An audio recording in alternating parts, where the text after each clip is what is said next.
I've got a story to share. When I was in the third grade and I was like a little kid, I had a group of loyal and adventurous friends. As a band of brothers, what better way to declare our friendship to the world than to start a club at school?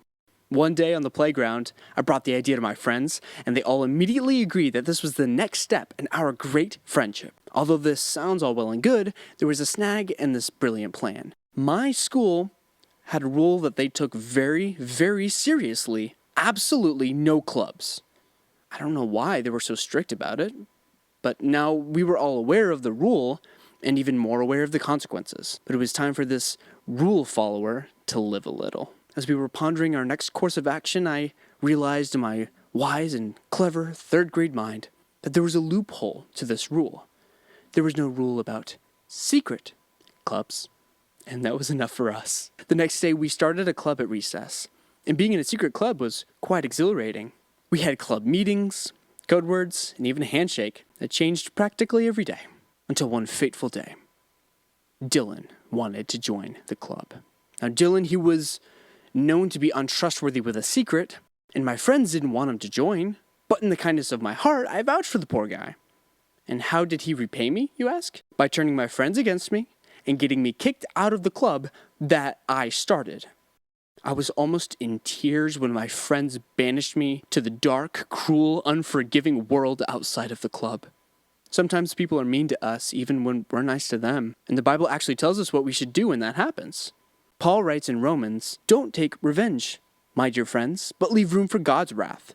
For it is written, 'It is mine to avenge, I will repay,' says the Lord." Knowing that God would take care of this injustice, I immediately took matters into my own hands and crafted a scheme of revenge.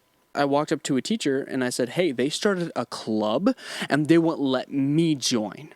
And the rest was history. The club dispersed, the kids got in trouble, and I sat by on the sidelines smiling. I had won. Or so I thought. The next day, I asked my friends if they wanted to play, but they didn't. They were all mad at me for some reason. My perfect plan of revenge backfired, and I learned that day to leave the avenging to God. But how does God avenge us? What does that look like? Well, let's look at Joseph's story in Genesis to get an idea of what that looks like. Now, Joseph was the youngest in his family, the youngest of 10 older brothers. Having 2 older brothers myself, I can't imagine his pain. Joseph was his dad's favorite, and he even gave him a fancy, really cool robe, which was good for Joseph, but that also meant that his 10 older brothers despised him. But things got a little out of control the day Joseph told his brothers about a dream he had. Yeah, so like, I was wheat, and you were wheat, and I was a taller wheat, and you as wheat bowed to me, the tall wheat. So basically, you're gonna bow to me one day. Here's a bit of helpful advice. If you have older siblings, never tell them that they're going to bow to you. So Joseph's brothers did what you might expect. They decided to kill him. But the oldest brother, Judah, he was like, no, let's not kill him. We're better than that. Let's sell him into slavery so we can get some money out of this. They all agreed and sold him into slavery. And they told their dad that he was attacked and eaten by wolves. Joseph found himself in Egypt as nothing but a slave. But Joseph trusted God, and God was with Joseph, and he did his best at every job he was given. Soon, because of his hard work, he was entrusted to look after the household and all of the possessions of his master Potiphar. Things were looking up. He was given decent meals, and he was treated with respect. Until one day, Potiphar's wife wanted to do inappropriate things with Joseph, and he was like, "No, thank you." So she accused Joseph of a crime he didn't commit, and he was thrown into prison. Great. But God was still with Joseph. And Joseph, he didn't have a bad attitude. And soon the prison warden noticed Joseph and his good work ethic and put him in charge of all the prisoners. But one day something crazy happened. 2 of the more recent prisoners were discussing with each other the interesting dreams that they had that previous night. That immediately got Joseph's attention, and he was like, "Tell me your dreams. I want to hear them." So the ex-royal cupbearer was all, "So there was a vine, and it had 3 branches, and grapes were growing like crazy, and I squished them all and put them in a cup and gave it to Pharaoh, and he was like, tastes great." So basically in 3 days, you'll have your old job back as royal cupbearer. But please don't forget about me, okay? Nah, man, I'll never forget you. Then the other prisoner, the ex-baker, told Joseph his dream, which is ridiculously dark and creepy. I'll spare you the details. But if you want to read it yourself, it's in Genesis 40:16 through 19. The baker was all, "So what does it mean?" "You're gonna die, dude." 3 days later, Joseph's predictions came true for the cupbearer and the baker.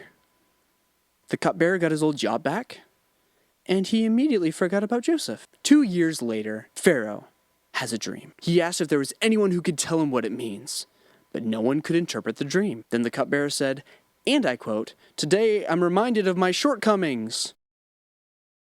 You bet you were.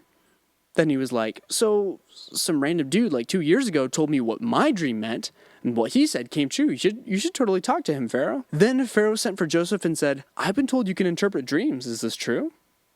"No, but God can." "Okay, well, I saw 7 chubby cows sitting by the river, and then 7 ugly, skinny cows sauntered up and ate the other cows whole." "Okay, well, it looks like for 7 years Egypt will have abundant crops. Then afterwards there will be 7 years of famine, where there won't be any crops." "I know what famine means."